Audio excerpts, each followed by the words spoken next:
I used to think the stories about the deep web were nothing more than urban legends. People online loved to spread tales of secret websites, of human experiments, of mysterious live streams where things happened that no one should ever see. I thought it was all just internet folklore, exaggerated horror stories meant to scare people away from the unknown corners of the web. But curiosity has a way of pulling you into places you were never supposed to go. I did not go looking for anything illegal. I did not want to buy drugs, hire a hitman, or stumble upon some underground black market. I just wanted to see for myself if any of those stories were real. I thought I was in control. I thought I could just open a few pages, browse some forums, and then shut it all down when I was done. But some things are not meant to be seen. And once you have seen them, they do not just disappear. Some things watch back. And once they have noticed you, it is already too late. It started as a normal night. I had been reading about the deep web for weeks, lurking in forums where so-called experts talked about the different layers of the internet. The surface web, the deep web, and the dark web, the last being the one that supposedly held all the terrifying secrets. It was easy enough to access. I downloaded Tor, set up a VPN, and started exploring. At first, it was disappointing. Most of the sites were old forums, dead links, and pages filled with nonsense. I found drug marketplaces, scam sites, and strange conspiracy theories, but nothing that truly felt dangerous.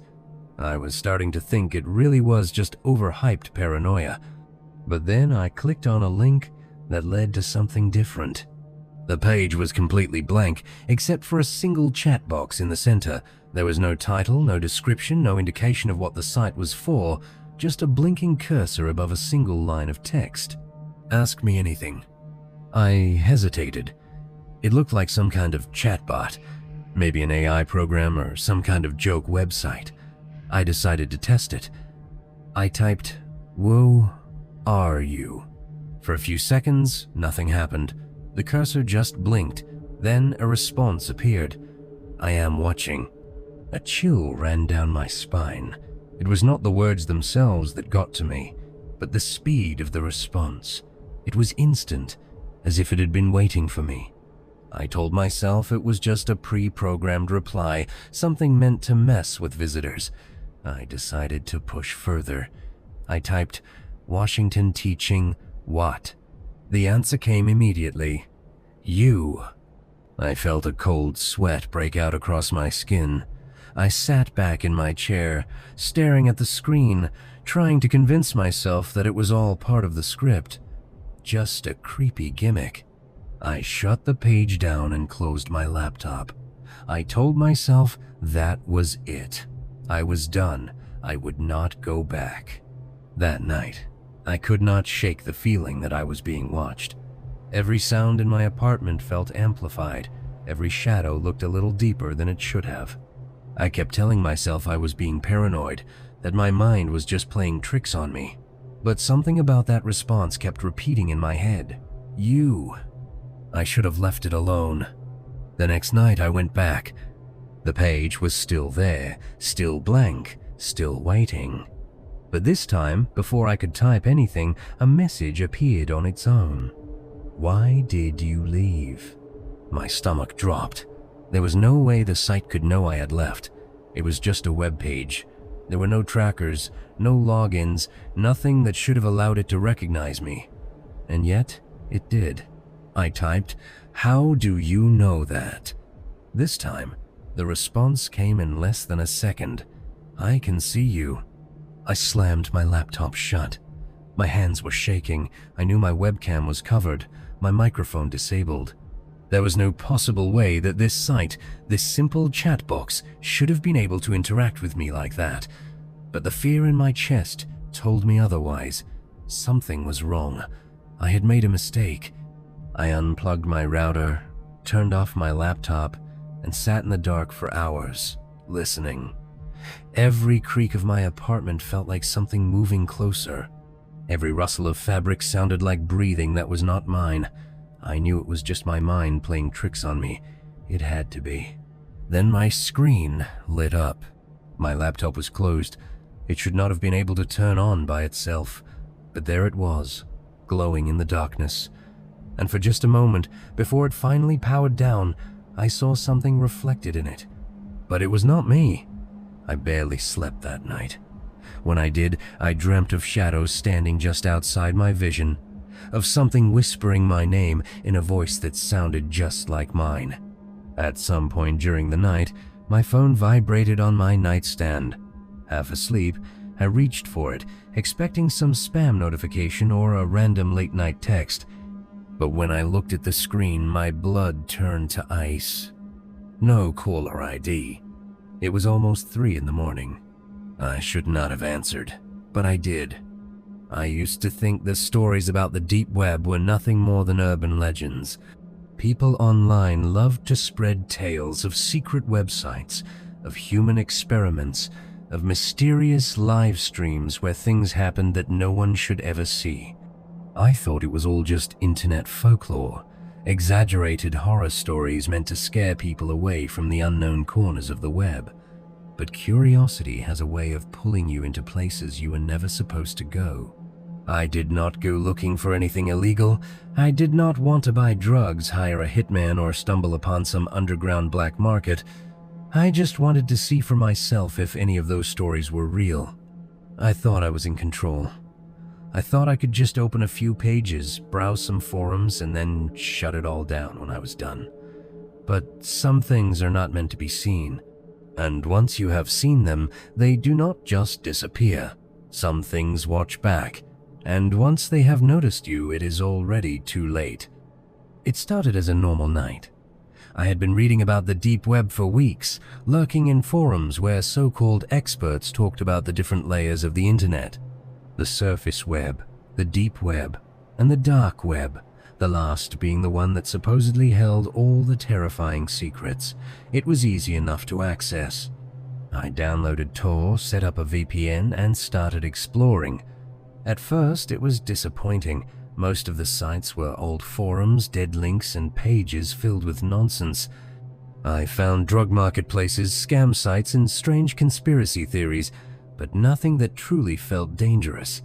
I was starting to think it really was just overhyped paranoia. But then I clicked on a link that led to something different. The page was completely blank, except for a single chat box in the center. There was no title, no description, no indication of what the site was for, just a blinking cursor above a single line of text. Ask me anything. I hesitated. It looked like some kind of chatbot, maybe an AI program or some kind of joke website. I decided to test it. I typed, "Who are you?" For a few seconds, nothing happened. The cursor just blinked, then a response appeared. "I am watching." A chill ran down my spine. It was not the words themselves that got to me, but the speed of the response. It was instant, as if it had been waiting for me. I told myself it was just a pre-programmed reply, something meant to mess with visitors. I decided to push further. I typed, "Washington teaching what?" The answer came immediately. "You." I felt a cold sweat break out across my skin. I sat back in my chair, staring at the screen, trying to convince myself that it was all part of the script. Just a creepy gimmick. I shut the page down and closed my laptop. I told myself that was it. I was done. I would not go back. That night, I could not shake the feeling that I was being watched. Every sound in my apartment felt amplified. Every shadow looked a little deeper than it should have. I kept telling myself I was being paranoid, that my mind was just playing tricks on me. But something about that response kept repeating in my head. You. I should have left it alone. The next night I went back. The page was still there, still blank, still waiting. But this time, before I could type anything, a message appeared on its own. "Why did you leave?" My stomach dropped. There was no way the site could know I had left. It was just a web page. There were no trackers, no logins, nothing that should have allowed it to recognize me. And yet, it did. I typed, "How do you know that?" This time, the response came in less than a second. "I can see you." I slammed my laptop shut. My hands were shaking. I knew my webcam was covered, my microphone disabled. There was no possible way that this site, this simple chat box, should have been able to interact with me like that. But the fear in my chest told me otherwise. Something was wrong. I had made a mistake. I unplugged my router, turned off my laptop, and sat in the dark for hours, listening. Every creak of my apartment felt like something moving closer. Every rustle of fabric sounded like breathing that was not mine. I knew it was just my mind playing tricks on me. It had to be. Then my screen lit up. My laptop was closed. It should not have been able to turn on by itself. But there it was, glowing in the darkness. And for just a moment, before it finally powered down, I saw something reflected in it. But it was not me. I barely slept that night. When I did, I dreamt of shadows standing just outside my vision, of something whispering my name in a voice that sounded just like mine. At some point during the night, my phone vibrated on my nightstand. Half asleep, I reached for it, expecting some spam notification or a random late-night text. But when I looked at the screen, my blood turned to ice. No caller ID. It was almost 3 in the morning. I should not have answered, but I did. The moment I pressed the phone to my ear, I knew it was a mistake. There was no voice, no words, just breathing. Slow, deliberate, right next to the microphone, as if someone was standing inches away. Then finally, a whisper, so quiet I almost thought I imagined it. "I told you not to leave." The line went dead. I stared at my phone, my breath coming in short, panicked gasps. I could still hear the voice playing in my head over and over again, the same words, the same whisper. "I told you not to leave." I have not touched the deep web since that night.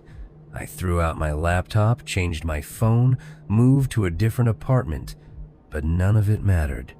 Because sometimes, when I am lying in bed late at night, my phone vibrates. No caller ID. I do not answer anymore, but it does not matter. Because as I lay there, eyes squeezed shut, heart pounding, I hear it, the breathing, and I know I was never supposed to leave. And now, it does not need the deep web to find me. Because it already has. I moved to a new city, a different state, a different life. I told myself that if I got far enough away, if I made enough changes, I could leave whatever that thing was behind. Maybe it was just paranoia. Maybe my mind had twisted everything into something worse than it really was. Maybe the call, the breathing, the reflection in my screen, maybe none of it was real. But deep down, I knew the truth. It had followed me. At first, I tried to ignore it. I kept busy, avoided anything related to the deep web, refused to touch Tor or even browse certain forums where people shared their experiences. I convinced myself that if I stopped feeding into it, it would go away. But then, the phone calls started again. No caller ID. Always late at night. I never answered, but that didn't stop it from happening. Sometimes the phone would vibrate 3 times in a row, each call coming exactly 1 minute apart. And then, one night as I was staring at the screen, watching the call come in and refusing to pick up, I saw something that made my blood turn to ice. It wasn't just no caller ID anymore. It was me. My own name, my own number. I stared at it, my heart hammering so hard I thought it would explode. The ringing stopped. Then, a voicemail notification popped up. I stared at it for a long time, my hand hovering over the play button, every instinct in my body screaming at me not to listen. But I did. At first, it was just silence. No breathing this time, no distortion. Then, very quietly, a voice. My voice? Let me in. I dropped my phone like it had burned me. It hit the floor and the voicemail stopped. I scrambled to grab it again, shaking so badly I could barely unlock the screen. The voicemail was gone. Not deleted. Just gone. Like it had never been there in the first place. But I had heard it.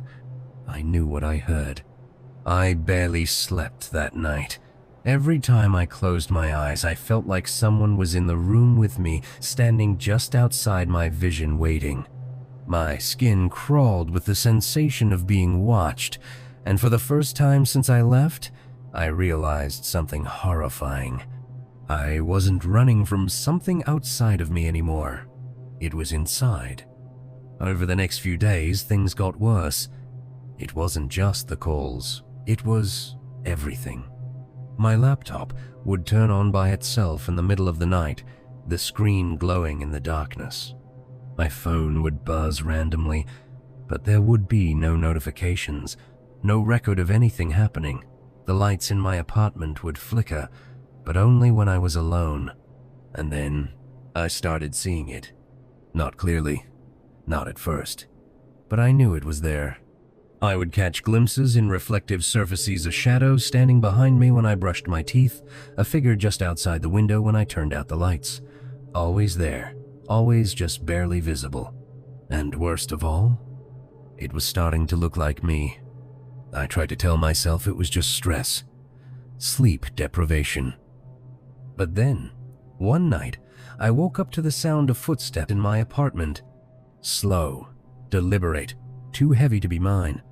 I held my breath, every muscle in my body locked in place. Then, a knock. 3 slow knocks on my bedroom door. I stared at the door, my entire body frozen with terror. Then, from the other side, in my own voice, "Let me in." I almost did. I don't know why. I can't explain it, but in that moment, something inside me wanted to open the door.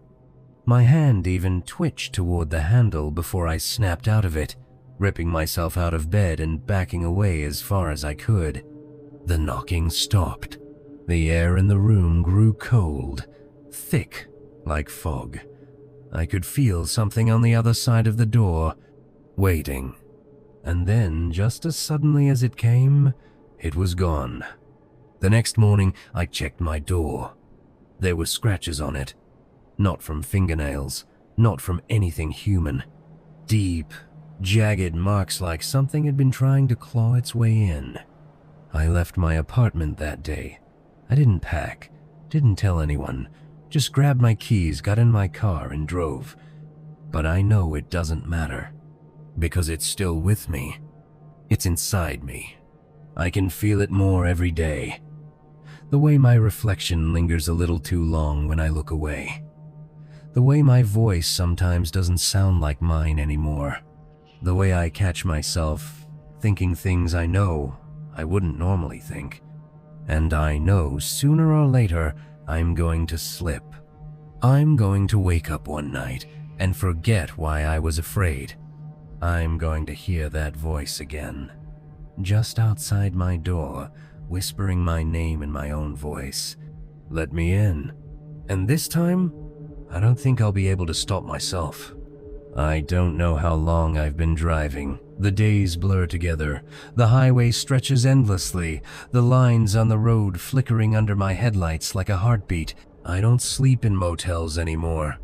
I don't stop at gas stations for longer than a few minutes. I don't speak to people if I can help it, because I know now the more I slow down, the closer it gets. The feeling of being watched never fades. It is there when I am on the road, when I pass by darkened windows, when I catch a glimpse of my own reflection in the side mirror. Sometimes I don't look fast enough, and I swear I see something sitting in my back seat. I never turn around, I just keep driving. But I think I'm starting to lose time. It started with little things. I would blink, and suddenly the gas tank was emptier than I remembered.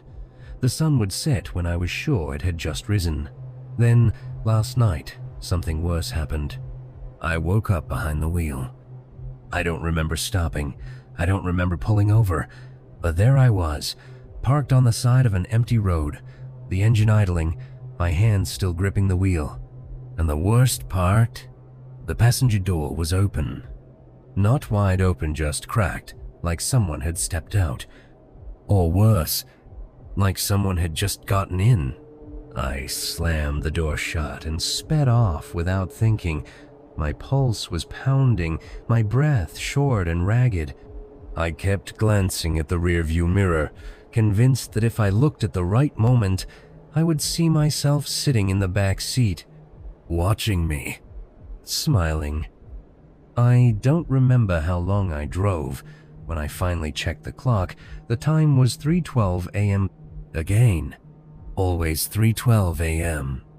The time of the first call, the time of the knocks on my door, the time that has followed me ever since I first visited that cursed page on the deep web.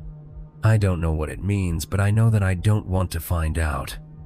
Because I'm afraid that one night, I won't wake up behind the wheel. I'll wake up somewhere else.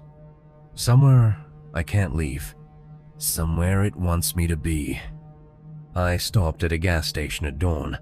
I needed to breathe, to try and convince myself I was still in control of something. The clerk barely looked at me as I grabbed a bottle of water and a pack of gum. I went to pay, my hands still trembling, trying to shake off the creeping feeling that had followed me through the night. Then the radio behind the counter crackled. Not music, not static, just breathing. Slow, deep, familiar. I felt my stomach drop. The cashier didn't react. He just kept scanning my items like nothing was wrong. But I knew that sound. I had heard it in my phone calls. I had heard it outside my door. And then, from the radio, my own voice whispered something that made my blood run cold. "You left the door open." I didn't say a word. I threw a 20 on the counter and walked out, forcing myself not to run, forcing myself not to look at my car windows as I passed them.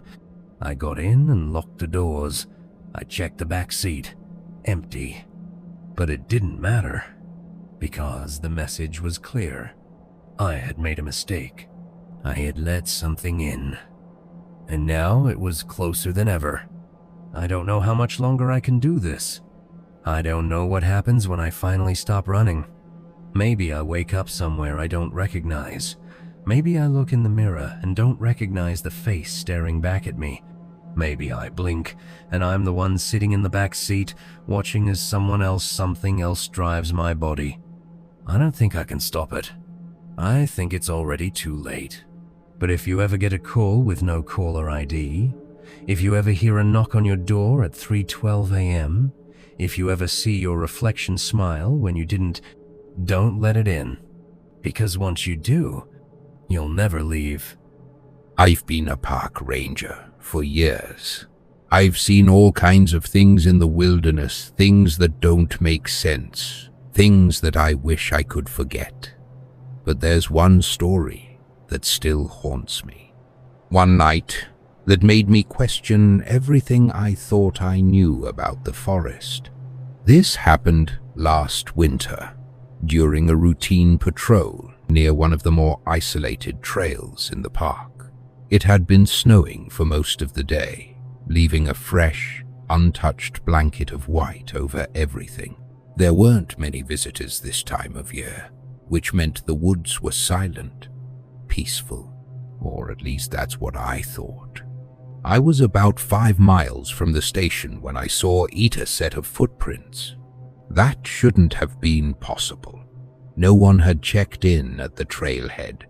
There weren't any cars in the lot.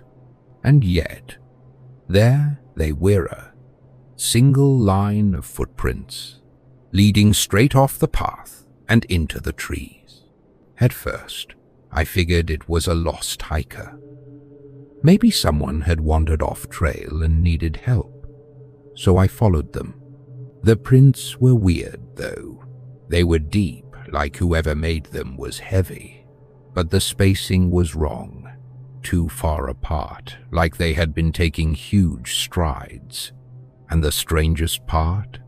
There were no prints leading back. Whoever made these tracks never returned. I should have turned back right then. Should have called it in and waited for backup, but I didn't. I told myself I was just being paranoid, that it was probably some guy who had cut through the woods and taken another trail out. So I kept going. The deeper I followed the prints, the worse the forest felt. The silence was too heavy, the air too still, like the entire world was holding its breath. My radio crackled once, then went dead. No signal. That's when I started to feel it. The sensation of being watched. It wasn't normal. I've spent years out here, alone in the woods at night, and I've never felt anything like this. This wasn't just paranoia. This was something else. I kept my hand on my gun, moving slowly, scanning the trees.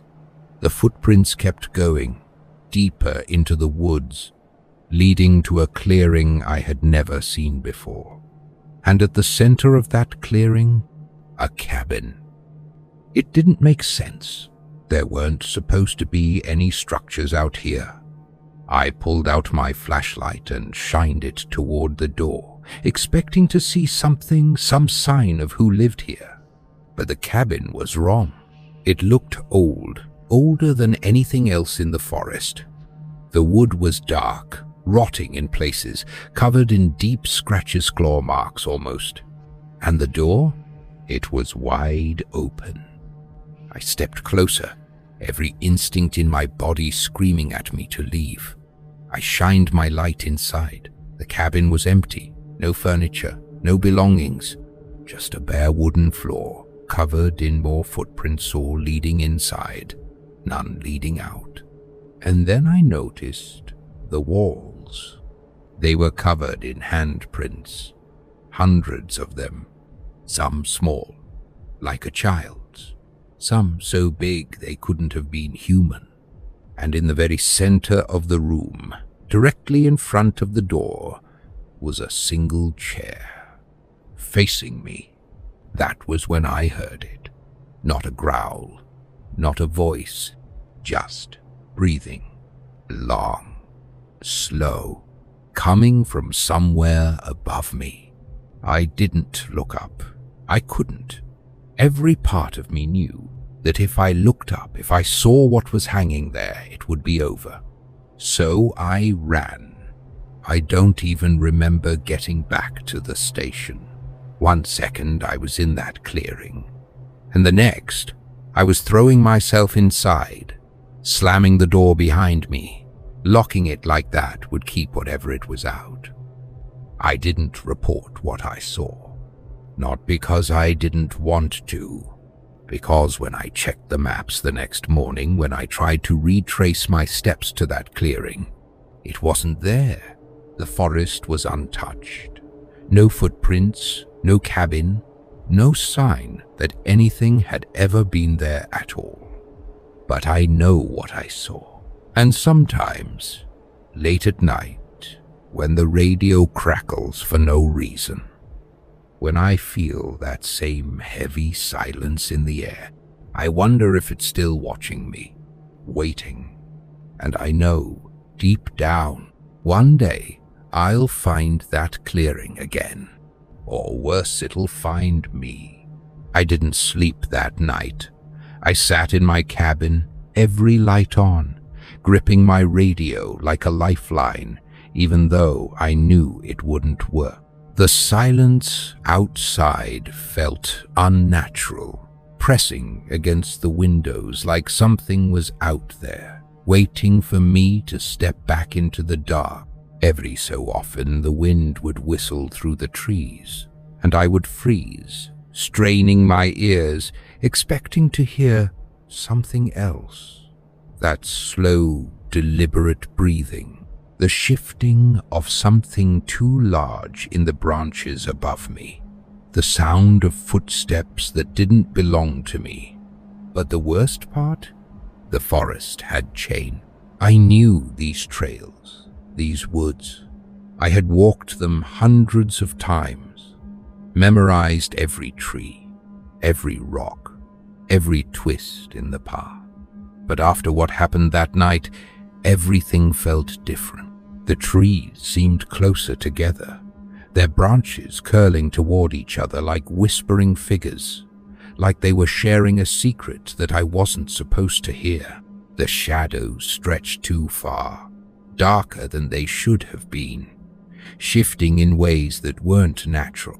Even the air smelled wrong, damp, earthy, with something sour underneath, like rotting wood or meat left out too long.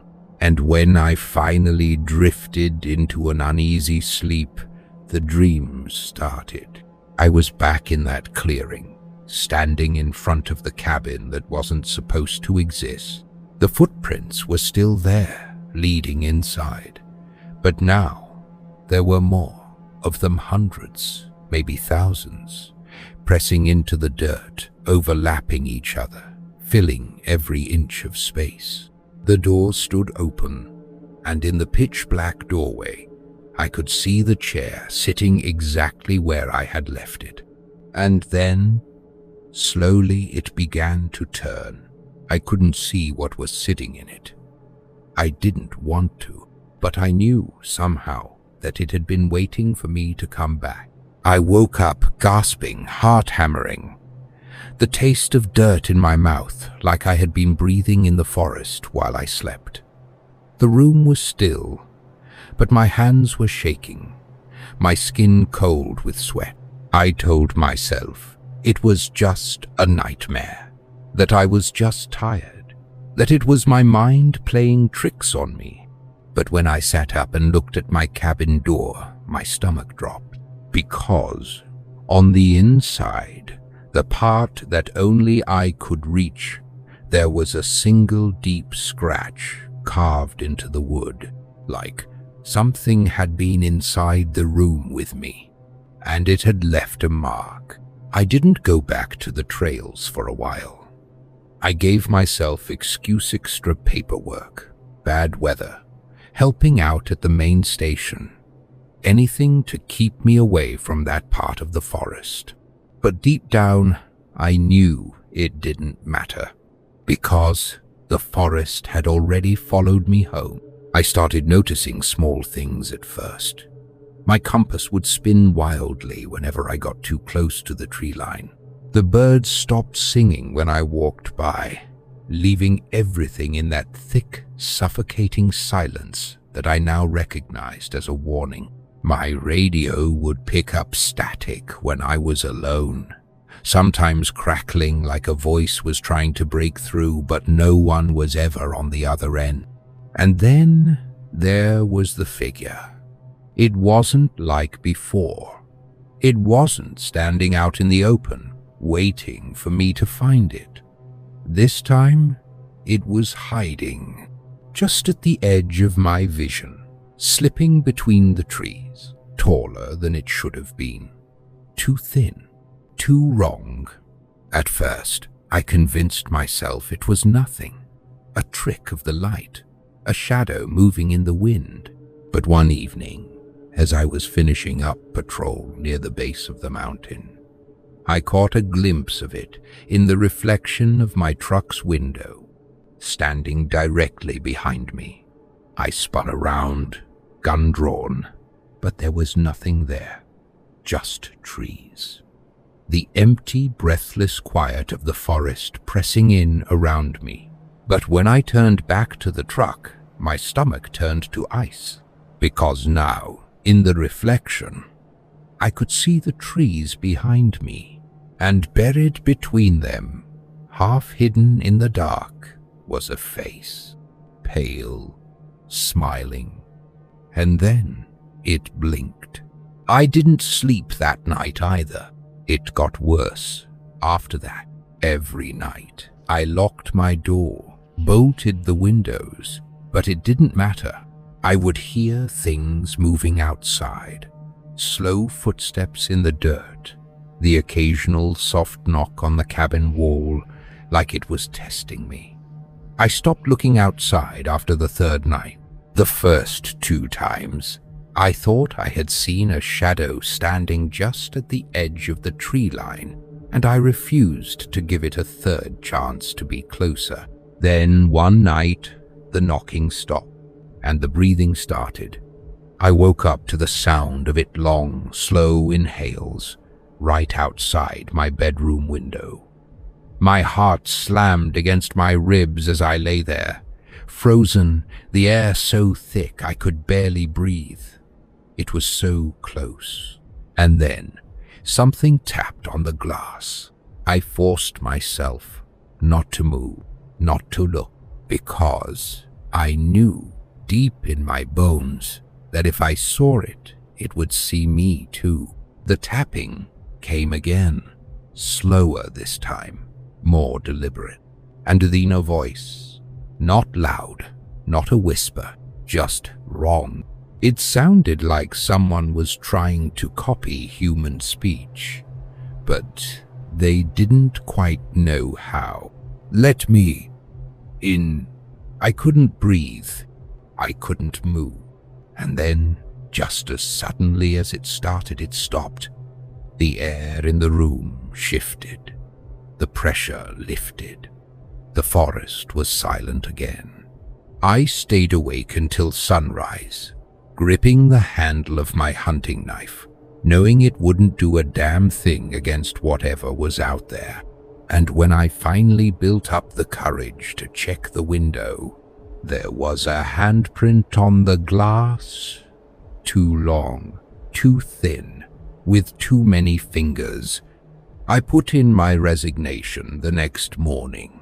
I didn't pack much, just threw some things into my truck and left, driving without stopping until I was far away from those woods. I didn't tell anyone what happened. What was I supposed to say?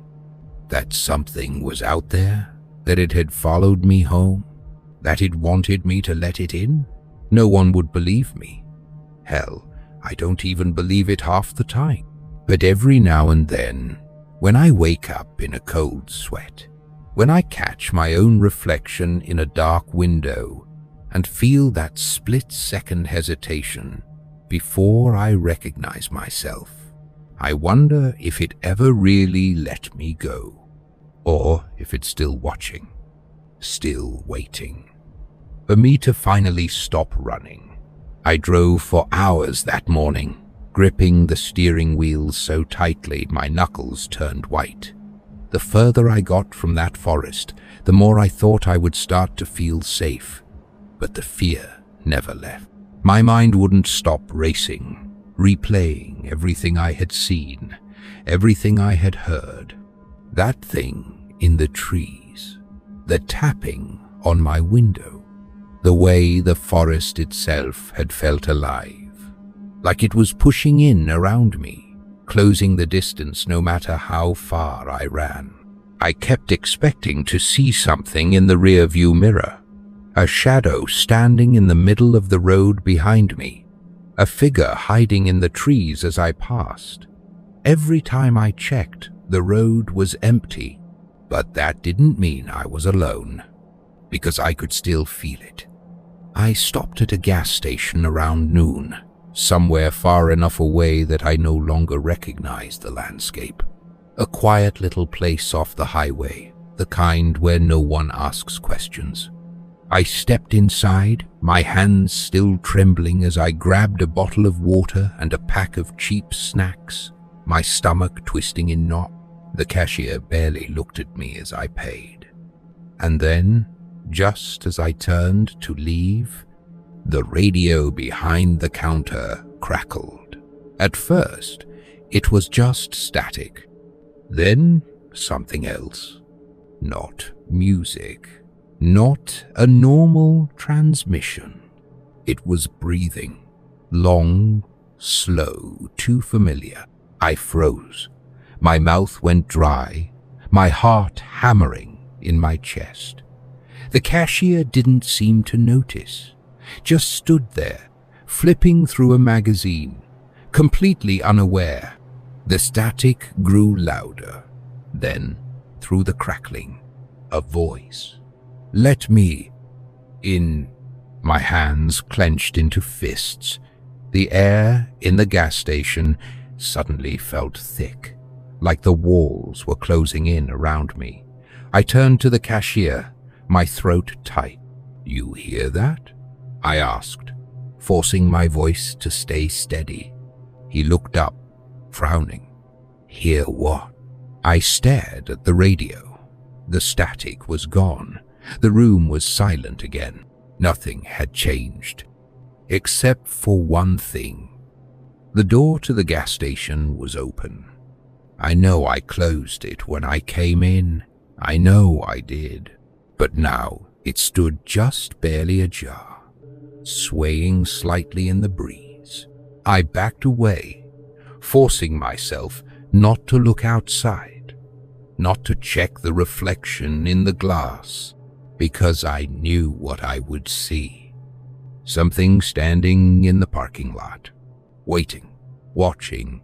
I grabbed my bag and ran back to my truck, jumping inside and locking the doors. My breathing was ragged, my pulse thudding against my temples. I turned the key, praying the engine wouldn't fail me. The truck roared to life. I threw it into drive and peeled out of the lot, the gas station shrinking in my rearview mirror. I didn't look back. I didn't dare. I drove until my body physically couldn't take it anymore. Exhaustion weighed on me like a lead blanket, my eyes burning from lack of sleep. I pulled into a cheap roadside motorlone of those places with flickering neon signs, empty parking lots, and a front desk clerk who looked like he hadn't spoken to another person in years. I paid in cash. No names, no questions. The room smelled like mildew, but I didn't care. I just needed to rest, to lock the door and tell myself I was safe, even if it wasn't true. I pushed the dresser in front of the door, bolted the windows, double-checked the lock. Then I sat on the bed, gripping the handle of my hunting knife, and waited. Nothing happened. The motel was quiet. The silence stretched on, until finally body gave out. I drifted into sleep, too tired to fight it anymore. I don't know how long I was out, but when I woke up, my phone was ringing. I sat up fast, my heart immediately slamming against my ribs. The room was dark. The only light came from the cheap lamp on the nightstand, buzzing faintly. The phone on the bedside table kept ringing. It wasn't my cell. It was the motel phone, the landline. I swallowed hard. My throat was dry, my skin cold. I didn't want to answer. Every part of me screamed not to answer, but my hand moved on its own. I picked up the receiver. For a second, nothing. Just silence. Then breathing. Slow, shallow, right next to my ear. I squeezed my eyes shut, gripping the phone so tightly I thought it might shatter in my hand. Then the voice came. I found you. I threw the phone across the room. It hit the wall and went dead. But the moment it stopped ringing, someone knocked on the door. I grabbed my knife, my entire body trembling. The knocking was slow, deliberate. 3 knocks, then silence. I didn't move, didn't breathe. Then, from the other side of the door, a voice let me in. It was my own voice. I don't remember what happened after that. The next thing I knew, the sun was rising. My knife was still in my hand, my knuckles white from gripping it all night. The door was still locked. The motel phone was still on the floor, silent. For a second, I almost believed I imagined it, until I looked at the door. There were scratches in the wood, 5 deep, jagged lines, and below them, in the dust-covered floor, a single footprint, too long, too thin, too many toes. I left that morning. Didn't check out. Didn't take my things. Just got in my truck and kept driving. I don't stay anywhere for long now. I don't sleep near forests. I don't look at reflections in dark windows. Because I know, no matter where I go, it's still following me. And one day, when I'm too tired to keep running, it's going to catch up. I kept driving. I don't even remember which roads I took or where I was heading, just that I had to keep moving. Every mile that passed, every town I left behind, I told myself I was putting more distance between it and me. But deep down, I knew it wasn't true. You can't outrun something that isn't chasing you in the way you think it is. Because it wasn't following me. It was already with me. The first real sign that it wasn't over came a few nights later. I had driven for nearly 20 hours straight, my body running on gas station coffee and pure adrenaline. I had reached another nameless town, another motel that looked exactly like the last. I checked in with cash, grabbed my key, and didn't say a word to the front desk clerk. I went to my room, bolted the door, and pushed the dresser in front of it again. It had become a habit now, a ritual. That was the first night I saw the writing on the walls. It wasn't there when I entered. The room had been normal yellowed wallpaper, scratchy blankets, the faint smell of old cigarettes. But when I woke up around 2 a.m., heart pounding for no reason, I noticed the light in the room had changed. The walls were covered in words, not written with ink, not with paint, but scratched. Long, jagged letters carved deep into the wallpaper. Words overlapping, repeating. Some small, some so big, they stretched from floor to ceiling. I turned on the bedside lamp, my breath caught in my throat, reading them one by one. Let me in. Why did you leave? I found you. And the one that made my blood run cold. Look behind you. I didn't move, didn't breathe. For a full minute, I sat there, staring at those words, forcing myself to not turn around. Because I knew if I looked, if I let myself see, it would be too late. I grabbed my bag, my keys, and ran out of that room without looking back. I started driving again, but the exhaustion was getting worse. I was barely eating, barely sleeping. The whispers were getting louder, not just in my dreams, but in the moments between wakefulness, in the corners of empty parking lots, in the static of motel divisions when I let them play too long. The reflection thing, that got worse too. I stopped looking into mirrors. I stopped glancing at windows at night. Because one time, when I was washing my hands in a gas station bathroom, I forgot for just 1 second, and the version of me in the mirror didn't move at the same time I did. I stared at my reflection, my breath caught in my throat. It was subtle, so subtle that someone else might not have even noticed. But I did. I raised my hand. It raised its hand a fraction of a second too late. My stomach dropped.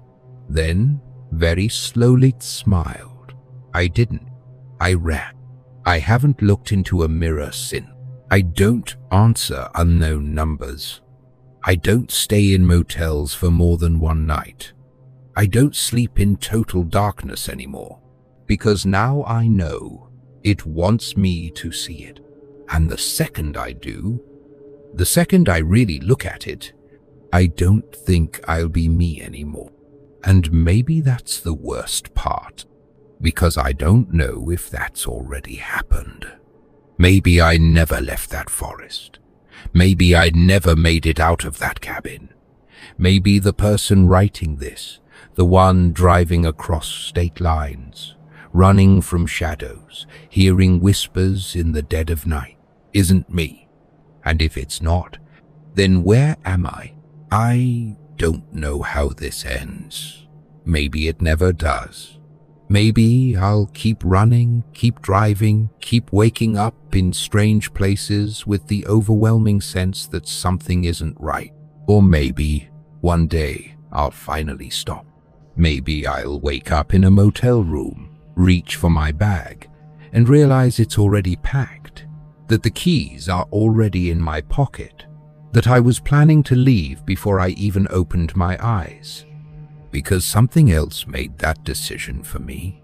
Maybe I'll glance at the mirror on the way out, just for a second, just to confirm that I'm still me.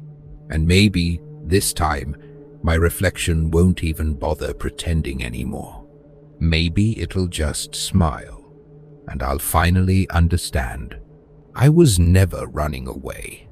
I was just making space for something else to take my place. And it did. Next story. I was a park ranger for years. I thought I had seen it all: the lost hikers, the wild animals, the weird things people leave behind in the woods. But nothing could have prepared me for what I encountered deep in that forest. We don't talk about these things.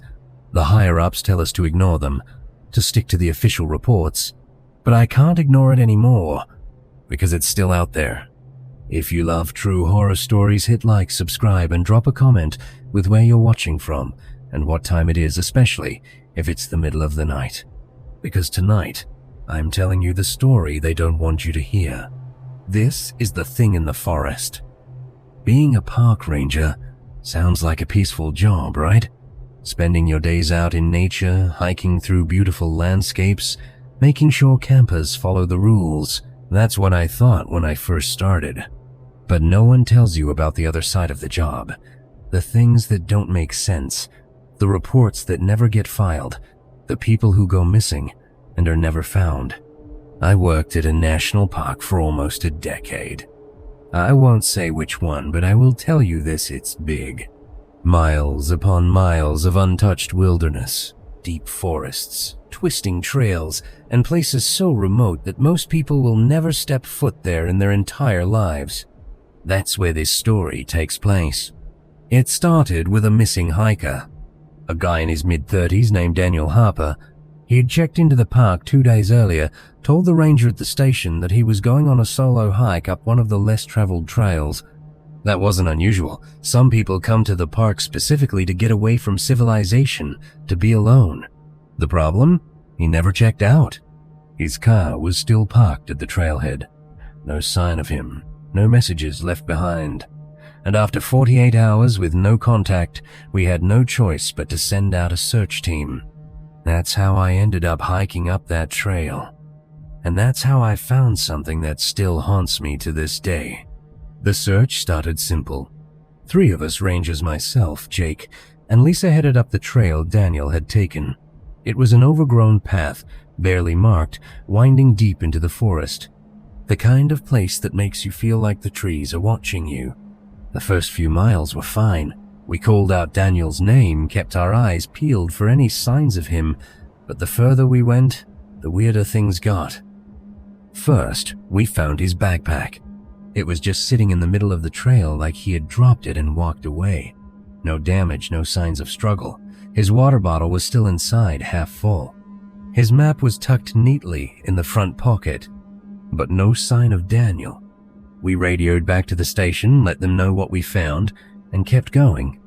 Then, a few miles later, we found his jacket. It was hanging from a low tree branch, like someone had carefully placed it there. Not tossed, not dragged through the dirt, just hung up as if he had taken it off and left it behind on purpose. I exchanged a glance with Jake and Lisa. This wasn't normal. At this point, we were way off the main trails, deep into the part of the park that almost no one goes to. The trees were thicker, the air felt heavy, and then we found something even worse. We reached a small clearing where the trees parted just enough to let the late afternoon sunlight filter through. That's when Lisa stopped dead in her tracks. "Guys," she said, her voice shaking, "look at this." I stepped forward, and that's when I saw them. Footprints. But not just Daniel's. There were 2 sets of tracks in the soft dirt. One was normal hiking boots, leading from the trail into the clearing. But the other was wrong. The footprints were huge, easily twice the size of a human foot. But that wasn't the worst part. They had claws. Not like bear tracks, not like mountain lion prints. These were long, narrow impressions with deep grooves where claws had dug into the dirt. I felt my stomach drop. What the hell made these?" Jake muttered. Lisa shook her head. "I don't know. But look where they lead." I followed the tracks with my eyes. They came out of the trees, merged with Daniel's footprints, and then only the clawed prints continued. Daniel's footprints stopped in the middle of the clearing, like he had just vanished. Jake and Lisa looked at me, waiting for me to say something, waiting for me to explain, but I had nothing, because this made no sense. But we weren't done yet, because just beyond the footprints tucked between 2 trees, we found his phone. And when we turned it on, there was one last video recorded. I don't know what I expected when we hit play. Maybe just whine noises or the sound of Daniel walking. But the moment the video started, we all froze. The camera was shaking, moving fast. Daniel was running. His breath was ragged, panicked like he'd been sprinting for miles. Then he turned the camera behind him. And that's when we saw it. A shadow, huge, inhuman, moving between the trees. Fast. Too fast. The footage was blurry, but even through the pixelation, I could see the outline of something massive. It had long limbs, too many joints, too many fingers. It didn't walk, it crawled, its body bending in ways that weren't natural. Daniel let out a choked scream, and then the camera cut to black. The video ended. That was the last anyone ever saw of him. I don't know what happened to Daniel Harper. I don't know if he ran into something ancient, something that wasn't supposed to exist. But I do know one thing. That wasn't the last time we saw those footprints. And it sure as hell wasn't the last time something went missing in those woods. The hike back to the ranger station that evening was silent. None of us wanted to talk about what we had just seen. Daniel's footprints, the clawed tracks, the video, were all trying to process it, but there were no words for something like that. You can explain away a lot of things in the wilderness, animals, weather, even hallucinations, but this wasn't something we could explain, and deep down, I think we all knew it wasn't over. When we got back to the station, the sun was setting, casting long, dark shadows across the parking lot. We went straight inside, locked the doors behind us, and sat down around the table in the back.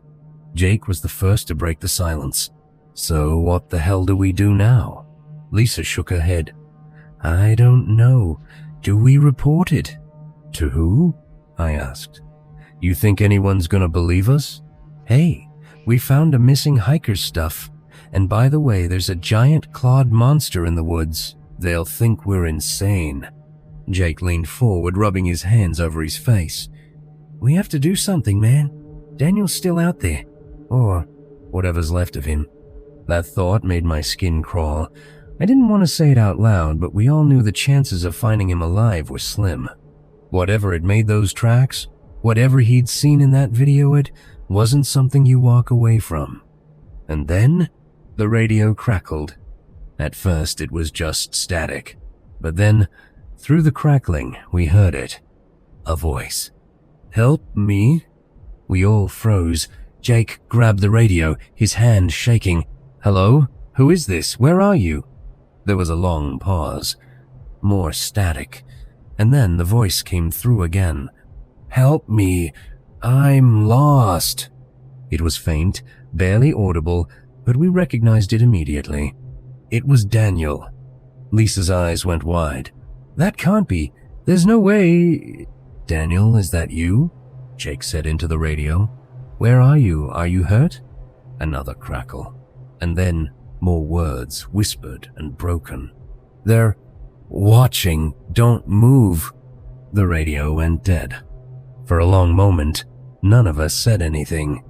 We just stared at the radio, like we expected it to come back to life. But it didn't. The station was dead silent, except for the sound of the wind howling outside. We have to go back out there, Jake said finally. Are you insane? Lisa snapped. It's pitch black out there. We barely made it back in the daylight, and now you want to go back at night? He's still alive, Jake shot back. You heard him. He's out there and he's in trouble. Or it's a trap, I said quietly. They both turned to look at me. What are you talking about? Jake asked. I hesitated, trying to put my thoughts into words. That didn't sound like Daniel. Not really. And how did he get a radio? His stuff was back on the trail. He didn't have a radio when we found it. Lisa's face paled as she realized what I was saying. You think it's not really him? I don't know, I admitted. But something about this doesn't feel right. Jake opened his mouth to argue, but before he could, the lights in the station flickered. Once, twice, and then they went out completely. We were plunged into darkness. Lisa let out a small gasp, and Jake swore under his breath. I reached for my flashlight, fumbling with the switch until it clicked on, casting a narrow beam of light across the room. Backup generator should kick on in a second, Jake said, but his voice didn't sound convinced. We waited. Nothing happened. And then we heard it. A sound outside.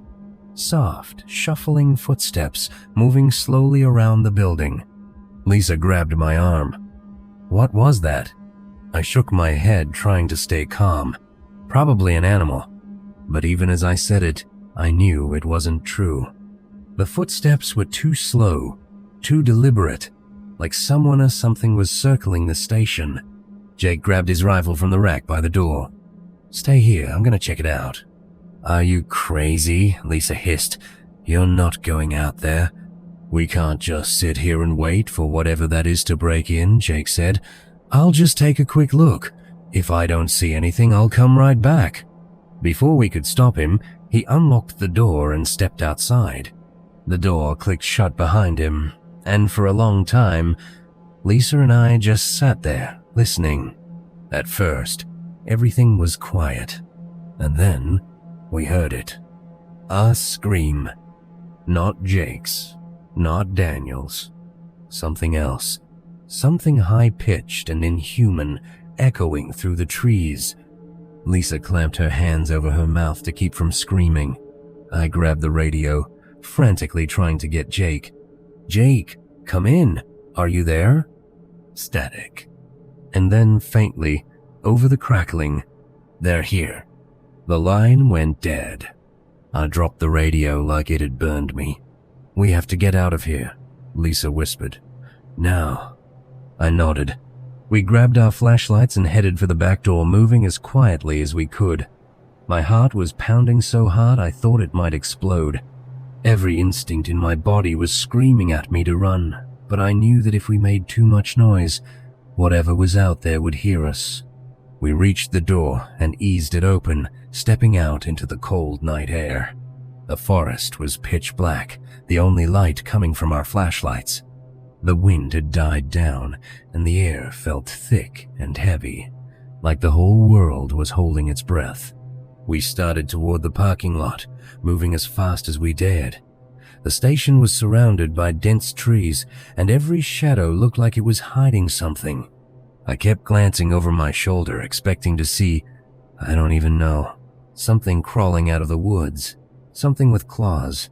And then, just as we reached the edge of the lot, Lisa stopped. Do you hear that? She whispered. I listened. At first, I didn't hear anything, but then, faintly, from somewhere deep in the forest, the giggling started.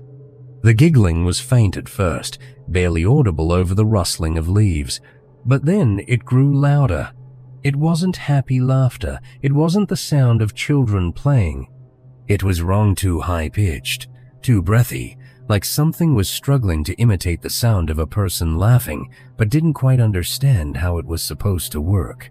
Lisa's grip on my arm tightened. "Oh my God," she whispered. "What the hell is that?" I couldn't answer. My mouth was dry, my brain screaming at me to run. Then, from behind us, near the station, a second giggle. Lisa and I turned slowly, our flashlight beams cutting through the darkness. The ranger station stood in eerie silence, its windows dark and empty, but something moved in the shadows beside it. A shape, tall, thin, shifting.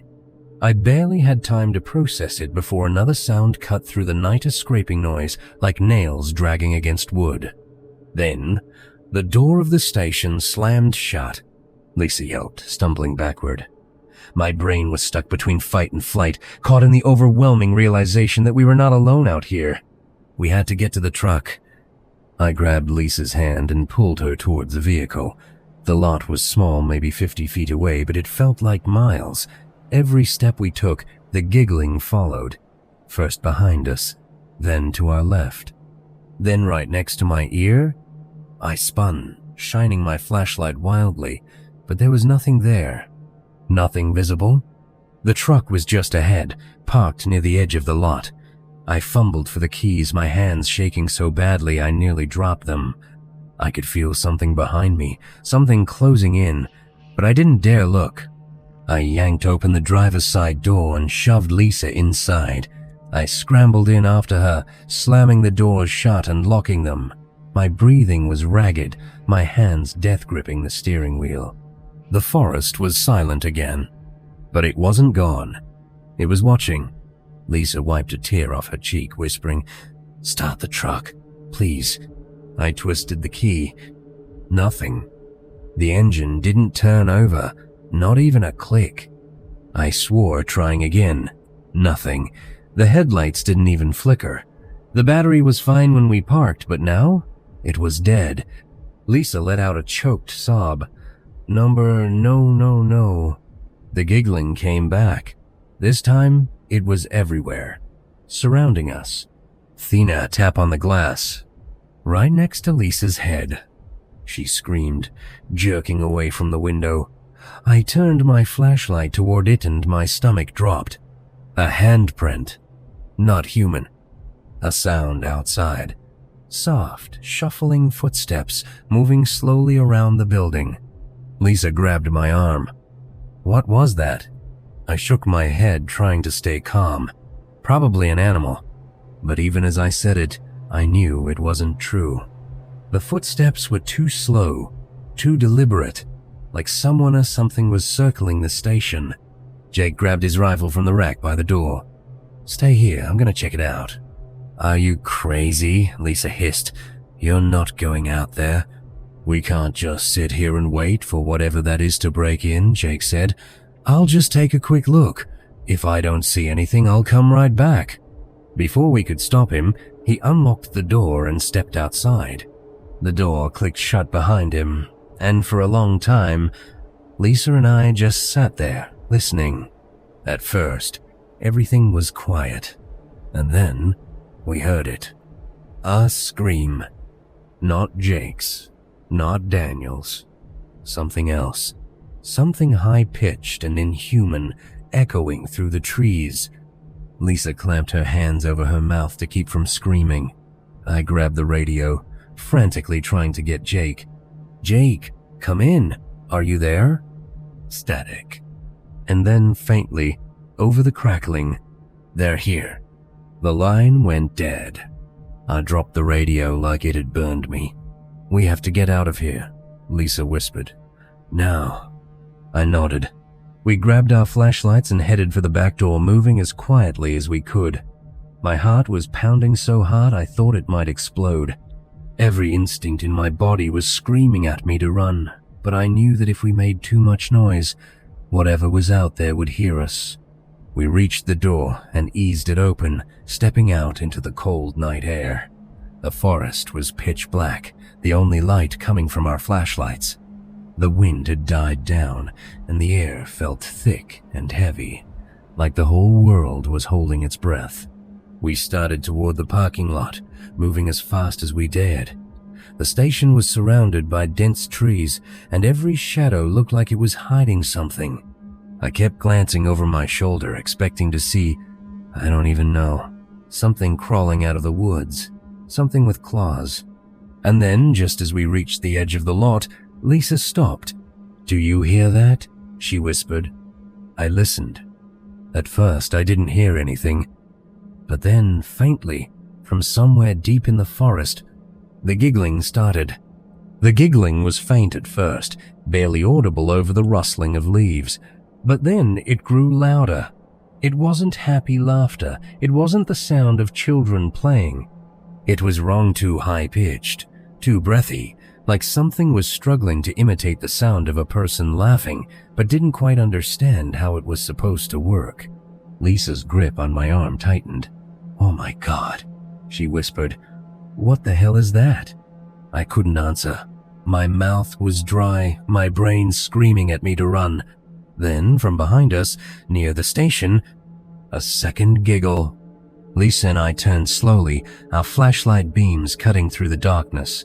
The ranger station stood in eerie silence, its windows dark and empty, but something moved in the shadows beside it. A shape, tall, thin, shifting. I barely had time to process it before another sound cut through the night, a scraping noise, like nails dragging against wood. Then, the door of the station slammed shut. Lisa yelped, stumbling backward. My brain was stuck between fight and flight, caught in the overwhelming realization that we were not alone out here. We had to get to the truck. I grabbed Lisa's hand and pulled her towards the vehicle. The lot was small, maybe 50 feet away, but it felt like miles. Every step we took, the giggling followed. First behind us, then to our left. Then right next to my ear, I spun, shining my flashlight wildly, but there was nothing there. Nothing visible. The truck was just ahead, parked near the edge of the lot. I fumbled for the keys, my hands shaking so badly I nearly dropped them. I could feel something behind me, something closing in, but I didn't dare look. I yanked open the driver's side door and shoved Lisa inside. I scrambled in after her, slamming the doors shut and locking them. My breathing was ragged, my hands death-gripping the steering wheel. The forest was silent again, but it wasn't gone. It was watching. Lisa wiped a tear off her cheek, whispering, "Start the truck, please." I twisted the key. Nothing. The engine didn't turn over, not even a click. I swore, trying again. Nothing. The headlights didn't even flicker. The battery was fine when we parked, but now it was dead. Lisa let out a choked sob. No. The giggling came back. This time, it was everywhere, surrounding us. Thina tap on the glass, right next to Lisa's head. She screamed, jerking away from the window. I turned my flashlight toward it and my stomach dropped. A handprint. Not human. The fingers were too long, the shape too narrow, like something had stretched itself into the shape of a person but hadn't gotten it quite right. Lisa was crying now, full on shaking. I didn't blame her. We were trapped. Then footsteps on the roof. Soft, slow, deliberate. I could hear it moving, shifting its weight, crawling over the truck like it was studying us. I gripped the steering wheel, my mind racing. We have to make a run for it. Lisa's head snapped toward me. "Are you insane? It's right there." "We don't have a choice," I said. "If we stay here, we're dead. If we run, maybe we have a chance." Lisa was hyperventilating, but she nodded. We counted to 3. Then we ran. I threw the door open and bolted. Lisa was right behind me. We sprinted toward the tree line, toward the dirt road that led away from the station. We weren't thinking. We weren't planning. We were just running. The giggling turned into screams. Horrible, distorted screams, like a chorus of voices layered on top of each other. Something was chasing us. I didn't look back. I knew if I did, I'd see it. And if I saw it, I'd freeze. And if I froze, it would take me. The trees blurred past. I could hear Lisa's breath, fast and panicked, just a step behind me. The road was ahead. If we could just get to the road, Lisa screamed. I turned, skidding to a stop. She was gone. Just gone. The forest around me was silent again. I spun, shining my flashlight in every direction. Lisa? Lisa? Nothing. And then, something breathed right behind me. I turned, and I saw it. It wasn't a shadow anymore. It wasn't just a shape.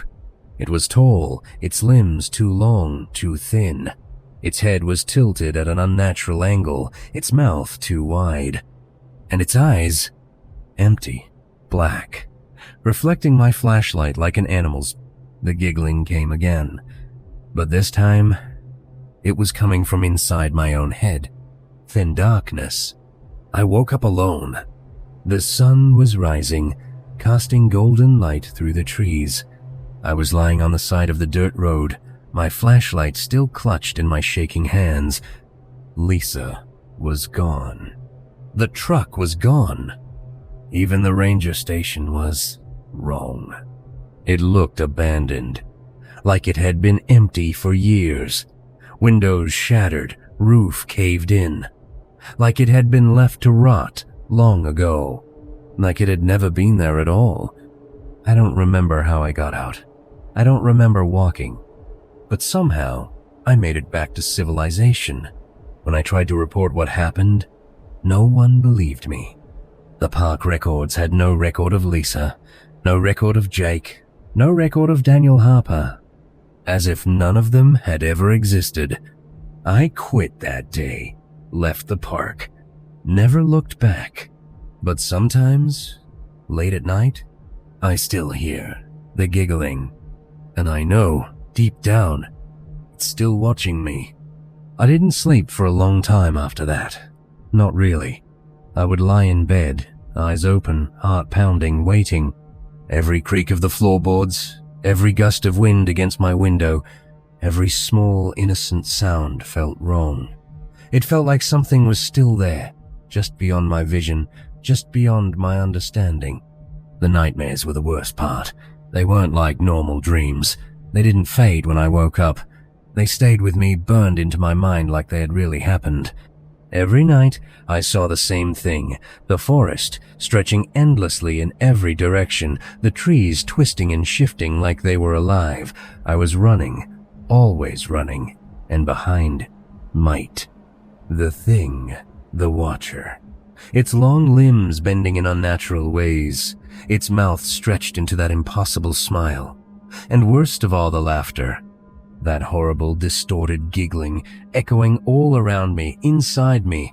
Some nights, I woke up gasping, drenched in sweat, convinced that if I opened my eyes, I would see it standing in the corner of my room. Other nights, I swore I heard it outside my window. A slow tap, a whisper, a giggle. But it never came inside. Not yet. I moved to a new town, far from the park. Got a job in a quiet place, nothing to do with the wilderness. I told myself that if I stayed away from the trees, from the deep, lonely places, I would be safe. But fear doesn't work that way. It follows you. It burrows deep, infecting everything. One night, months later, I got a call. It was from a number I didn't recognize. No name. Just a long string of digits, unfamiliar and wrong. Like it didn't belong to any real area code. I almost didn't answer, but something in me needed to. I pressed the phone to my ear. At first, nothing.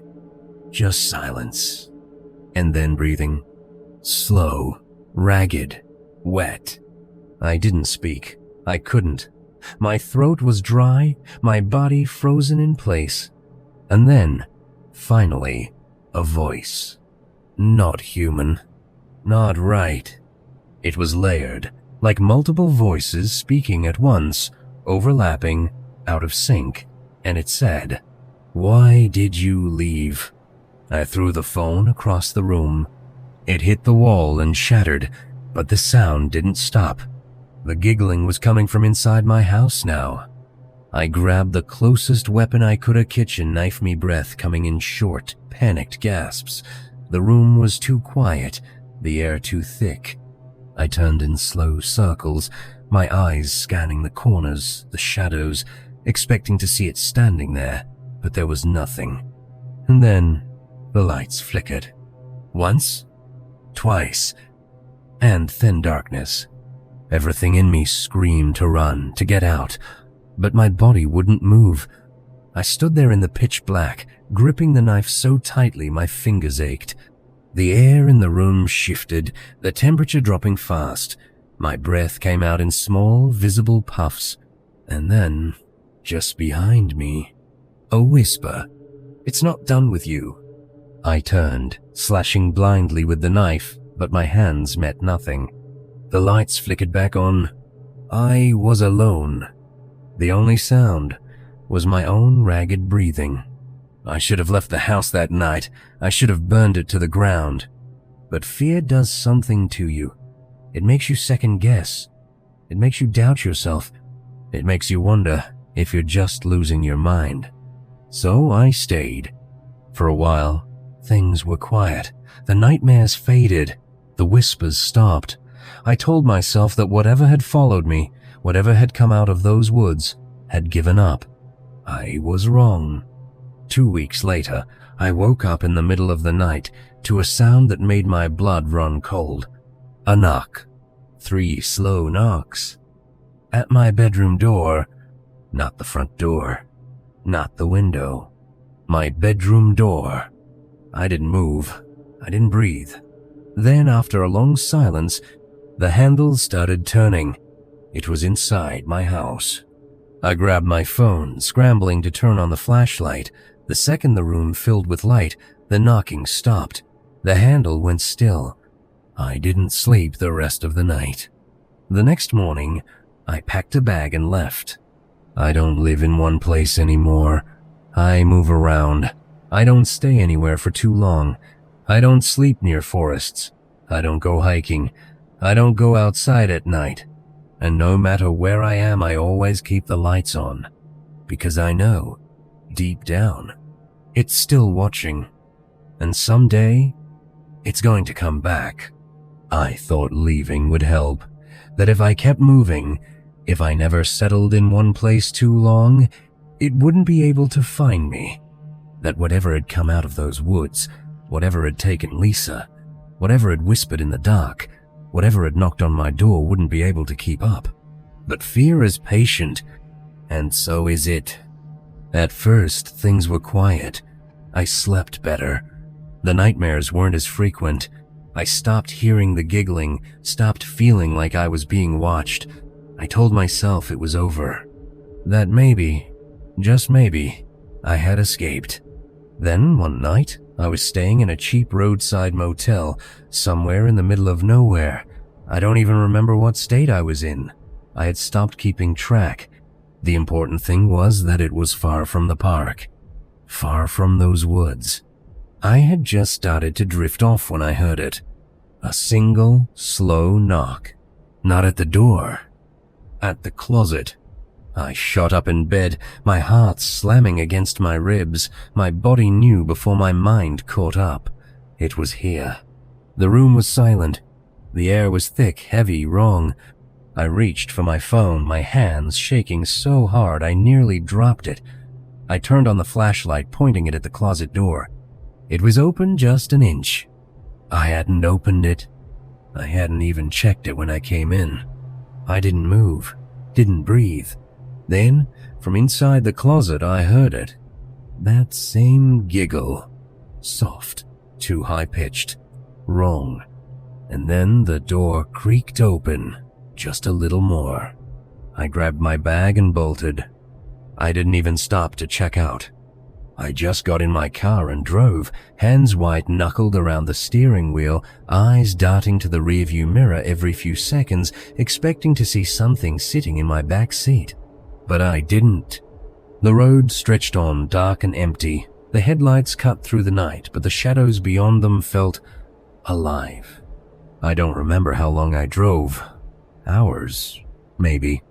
I didn't stop until the sun came up, until exhaustion forced me to pull into another town, another nameless motel. This time, I checked the closet, and I locked it. For a while, that was my life. Driving, sleeping in different places, never staying long enough for it to find me again, but deep down, I knew it was a lie. Because it wasn't following me, it was already inside me. The nightmares came back, stronger, worse.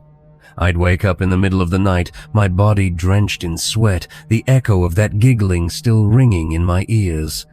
And sometimes, just before I woke up, I'd hear it whisper my name. Then, something even worse happened. I stopped waking up alone. One night, I jolted awake, gasping, my heart racing. I could still hear my own scream ringing in the empty motel room.